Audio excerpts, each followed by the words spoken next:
We welcome you to this presentation, which is called the Conservatism Corollary, and of course is based on the work of Dr. Wolfensberger. So let's start with what are we talking about when we talk about this idea of the conservatism corollary. First of all, I think that when we hear the word conservatism, we immediately think about politics, and I just want to emphasize this is not about politics. What we're really using that word to mean is to make available, to offer choices to people that are the more valued options within the society. It's not about forcing people to do anything, but having an awareness, a consciousness that whenever we can, however we can, we want to offer to people the more valued options. And then the corollary, what does that mean? Well, corollary is a proposition that follows from another that's already been proven. Inferring or deducting something based on information that you've gathered. One way to quickly say this is, if this, then that. That would be, the brief way of thinking about the term corollary.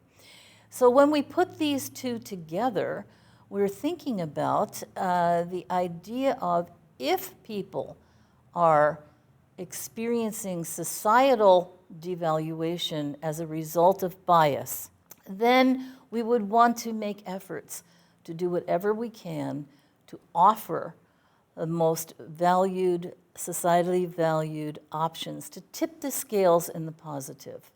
Here are some phrases that you might have heard that really encapsulate this idea of the conservatism corollary. And you might have even used them about your life, or you might have heard somebody use them about your life. So giving somebody a leg up, giving an advantage, right?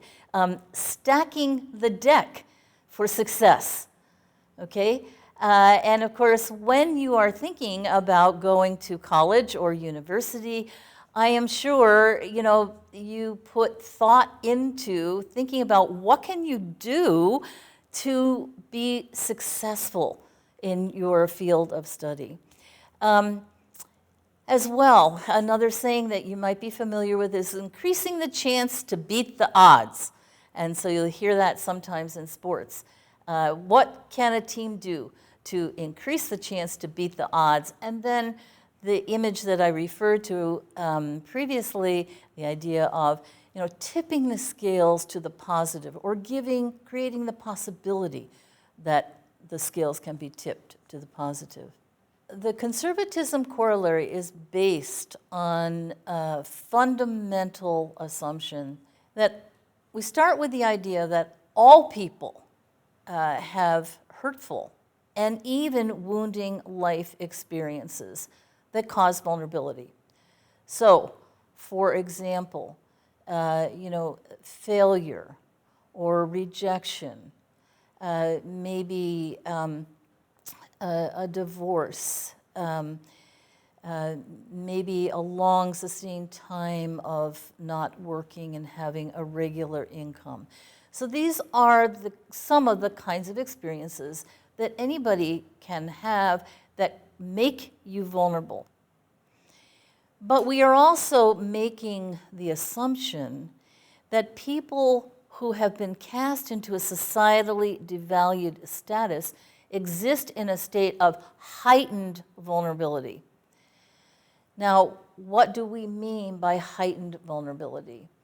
We mean that bad things are likely to happen and have a more devastating impact in your life if you are part of a group in society that is devalued.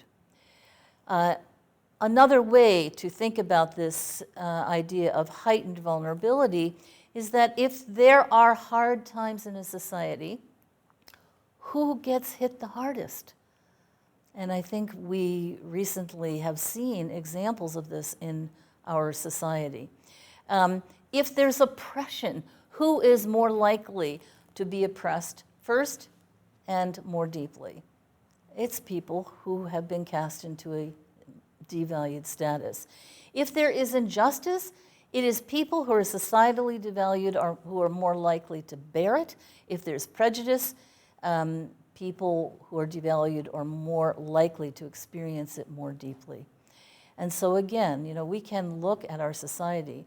Many voices in our society have been raised recently saying we are more vulnerable because of being societally devalued due to bias.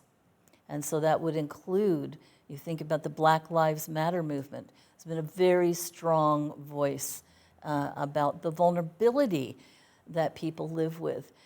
People from the Asian community, certainly people who live with disabilities have also given voice to this heightened vulnerability. I just want to remind you of what we talked about in an earlier part of this series, and that is the consequences of bias and devaluation. And so, for example, being cast into negative roles.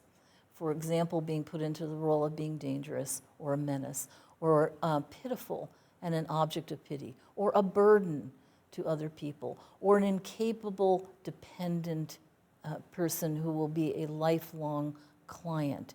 And being distanced from people and opportunities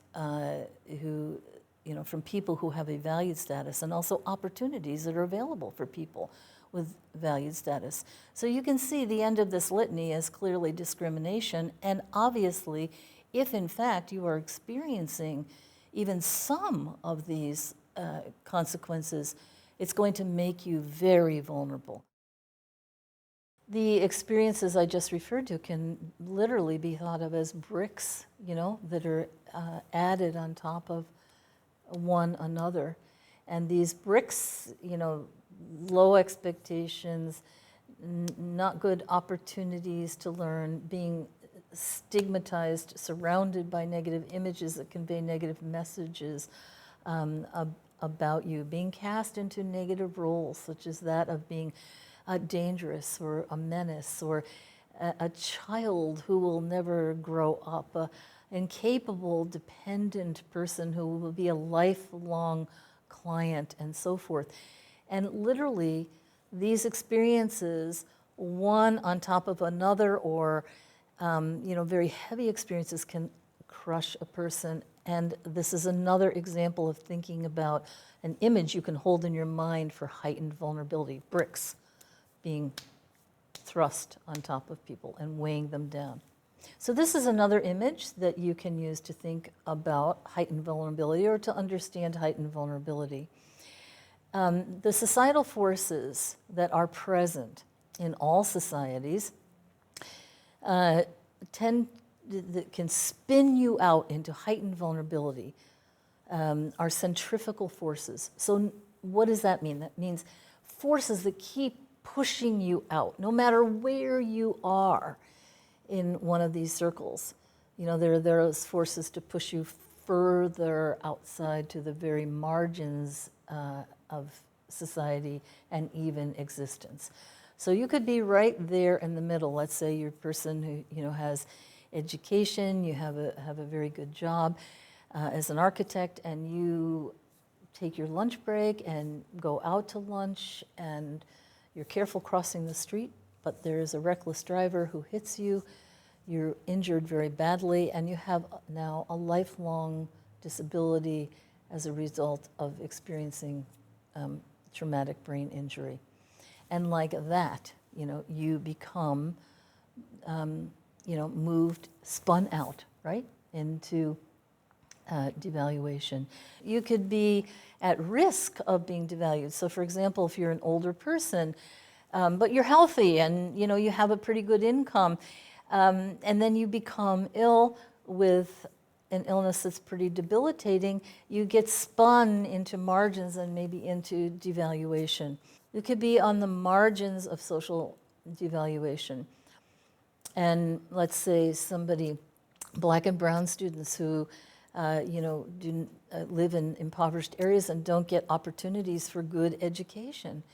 So you can see the forces that are at work early on that that can push people to the margins and sometimes over the edge of existence. And then you may actually be in, the circles where you are,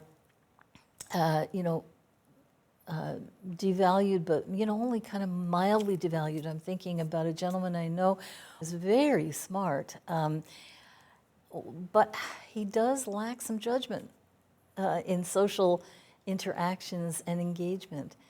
And just that lack of judgment in some social situations and engagement has caused him to be spun into further devaluation because his actions have been misinterpreted. And one time the police were called. Really, there was no need for that, but it was just a misinterpretation on the part of the people that he was engaging with. And he ended up, getting written up for that, and it was more than a ticket.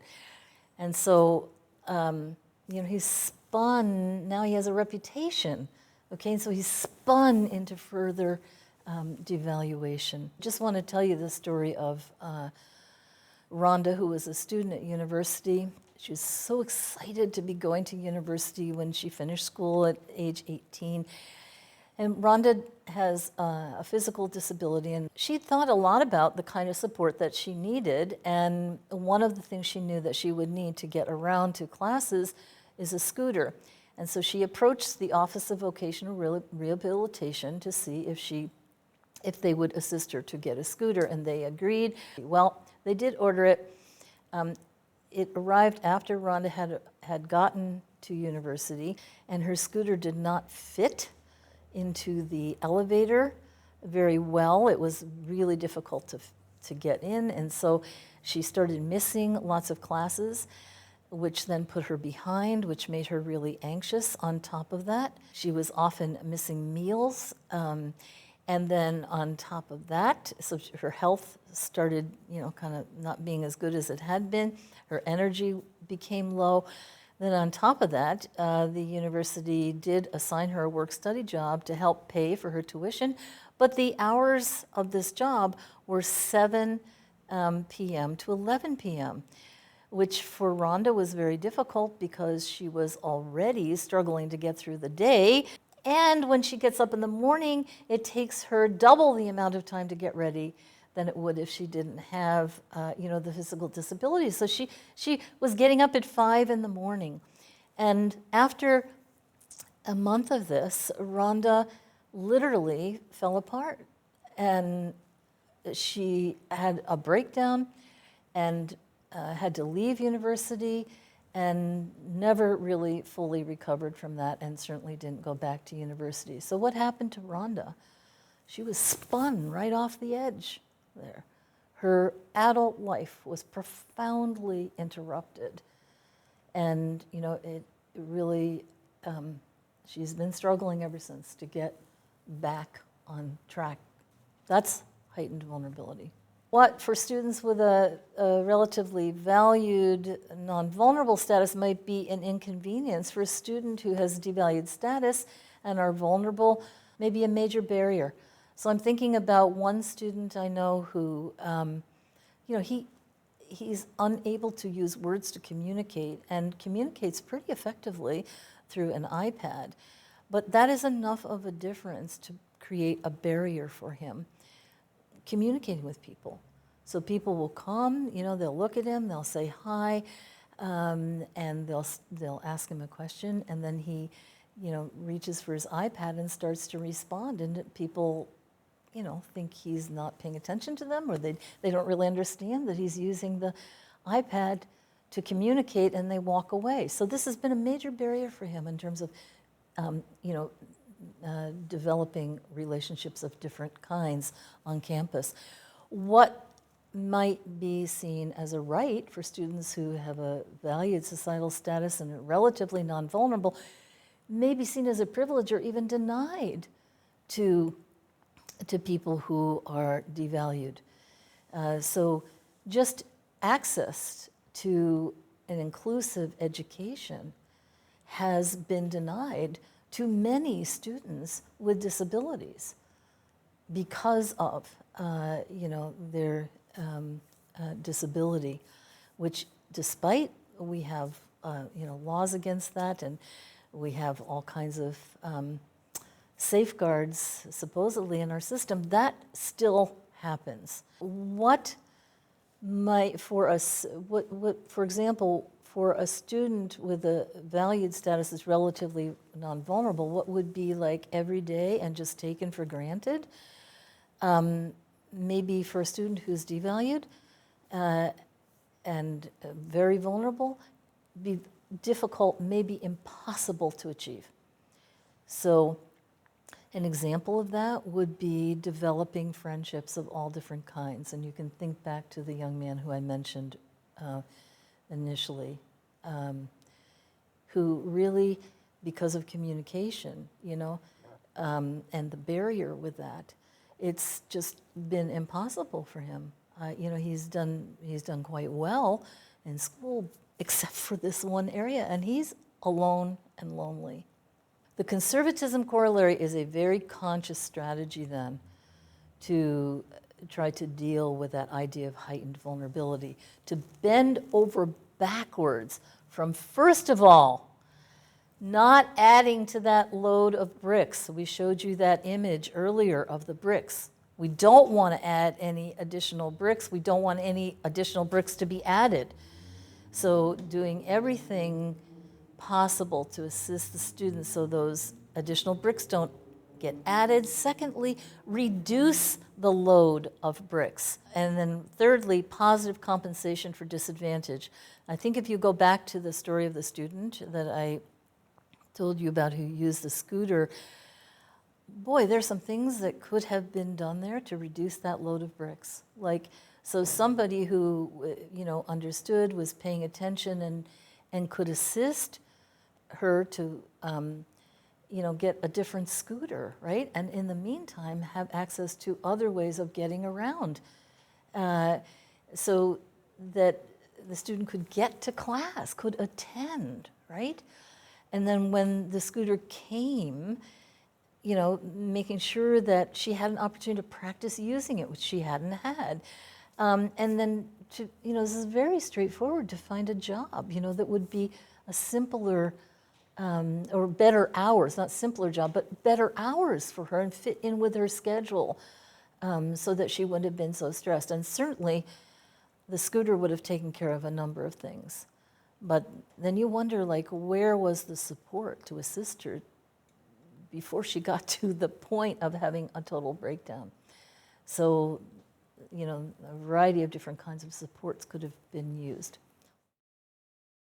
The conservatism corollary then, as we said, is a very conscious, intentional idea to think about offering valued options to students.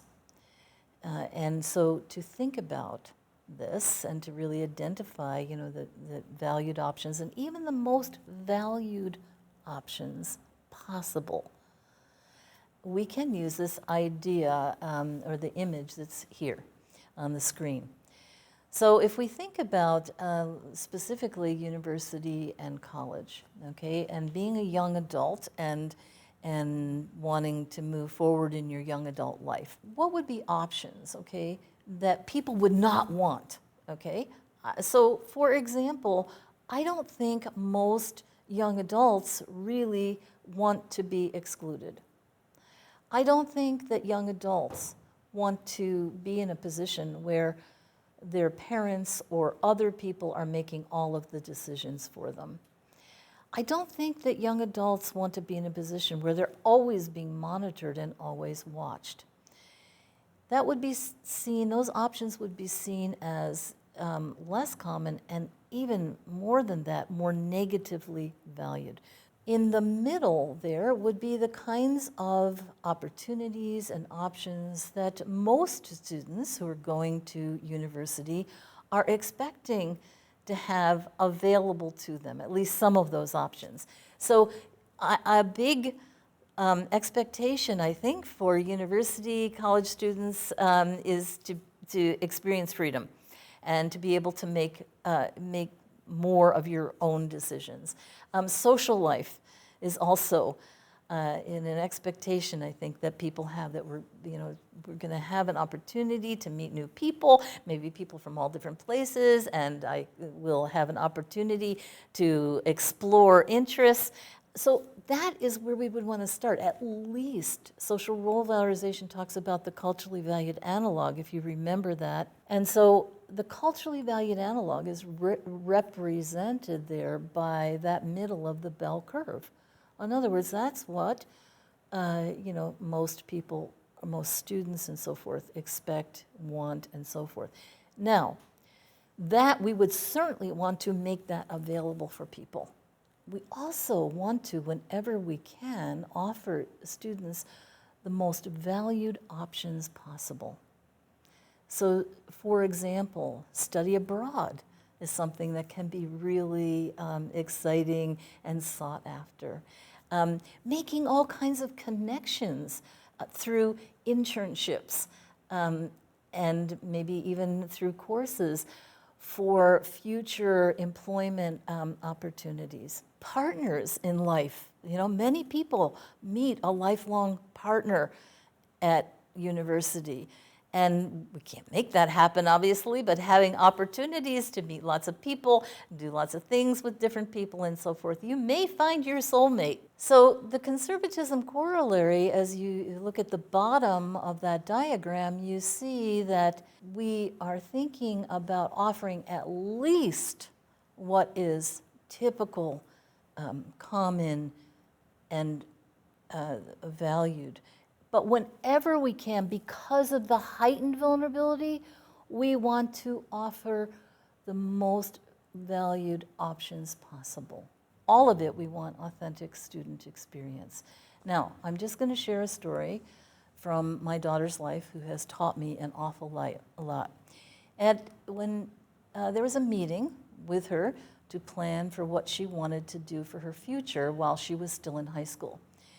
And Mary said that she wanted to go to university. And the people at the table looked at her, really didn't respond much, and said, well, we have a plan for you. After you go to your graduation ceremony, you can still stay in school for 2 years.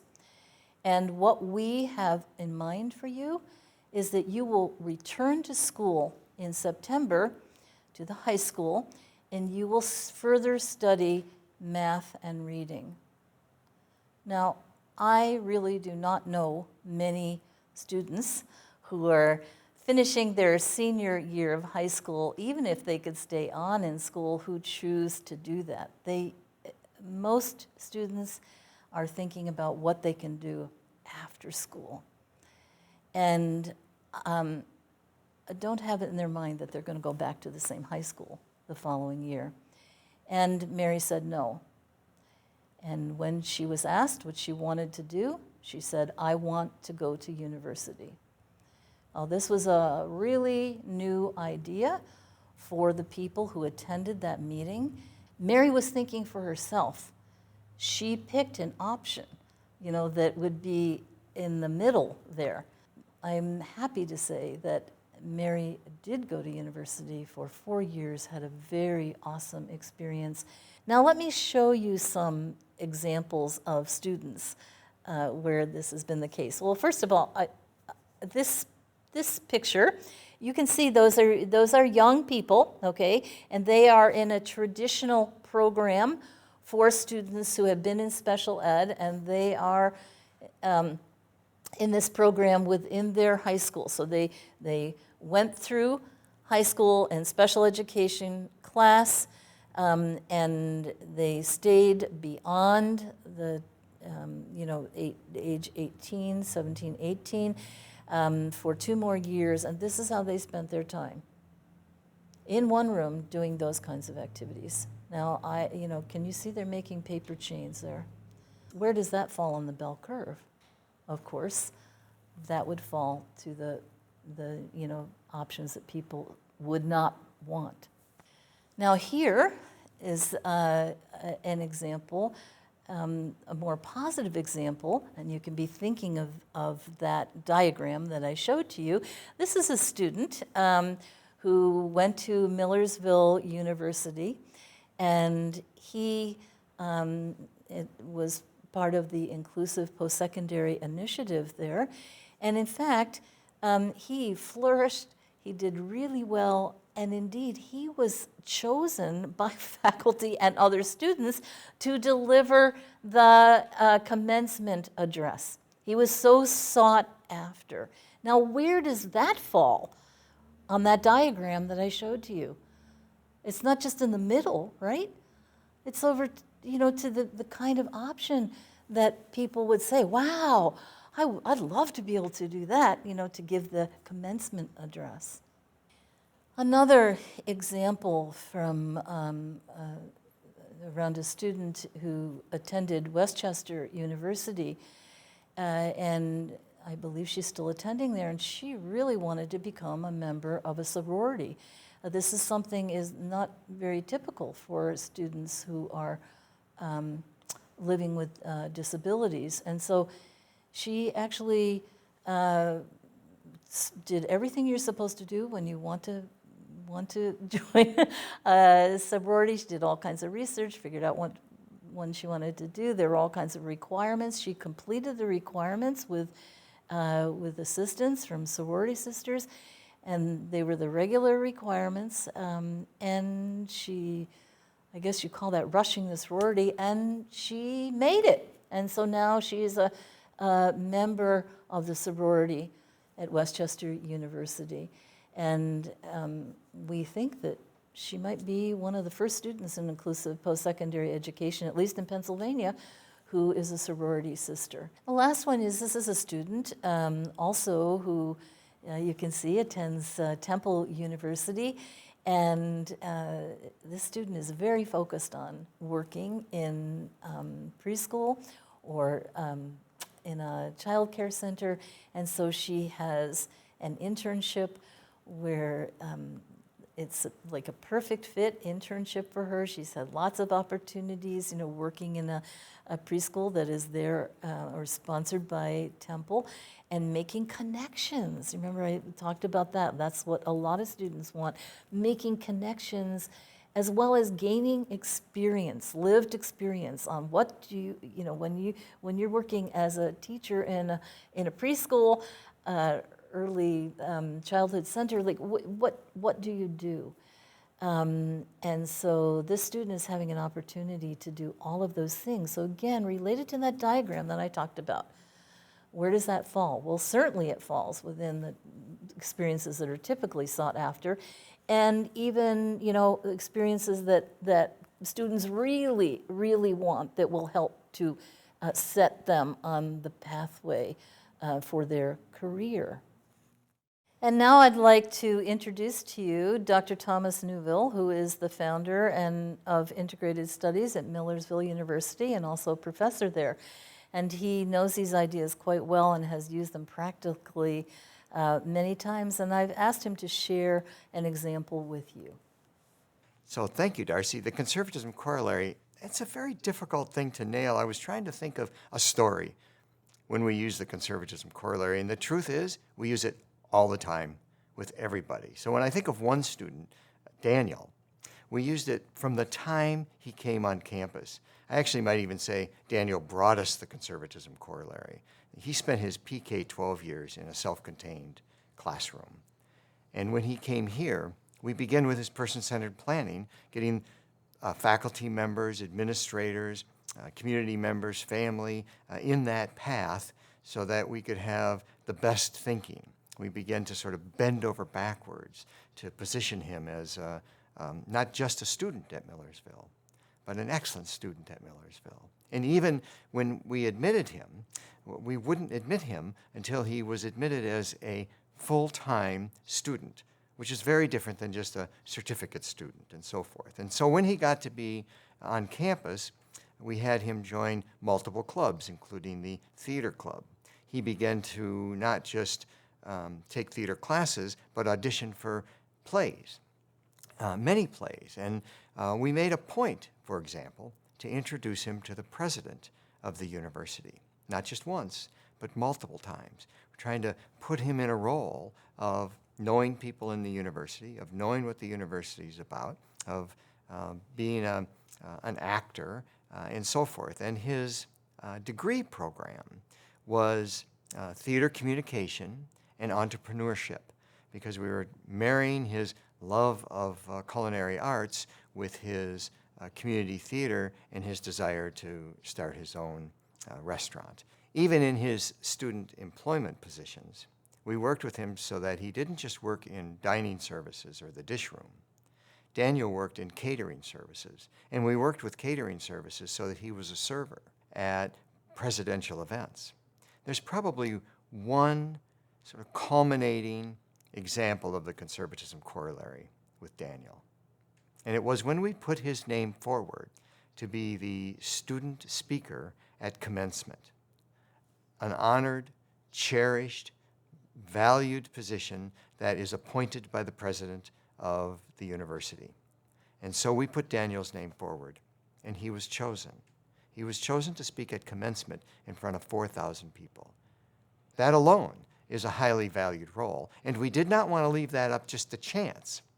So what did we do? We spoke to Daniel about what he wanted to say, about who might support him, and we surrounded him with a group of English professors and communication professors to help him write the speech. And when he turned it in to the people at the university who approved such speeches, and there was editing that was needed, those same groups of professors sat with him so that he had the best speech he could possibly create. We didn't stop there. Then we surrounded him with people he knew in the communications and theater department so he could choreograph his speech. And if you went on YouTube and watched Daniel Castellanos' YouTube commencement at Millersville University, you will see a well-delivered, well-acted, well-performed speech in front of 4,000 people. That positioned Daniel not just to be highly thought of and valued at the university, but when he graduated, those years of highly valued roles resulted in a position as sous chef and purchasing agent at a 5-star restaurant downtown Lancaster, because he had the skill, he had the presence, he was connected to the president of the university who knew the owner of the restaurant, and that is what happens when you use the conservatism corollary for people's well-being. So in conclusion here, I just wanted to summarize, the 3 main points to keep in mind. So always be aware of the idea of heightened vulnerability. Think about it, be conscious of it, and whether you're thinking about your own life, you're helping someone else to think about their life, you're providing support to someone, it's important to remember this. It is oftentimes subtle, and unconscious, and it takes some thought to figure out ways that people are, living in a state of heightened vulnerability. And then the idea of, the conservatism corollary. Because of heightened vulnerability, then we want to make sure that we're thinking in terms of assisting students in whatever way to prevent, reduce, and compensate that load of bricks.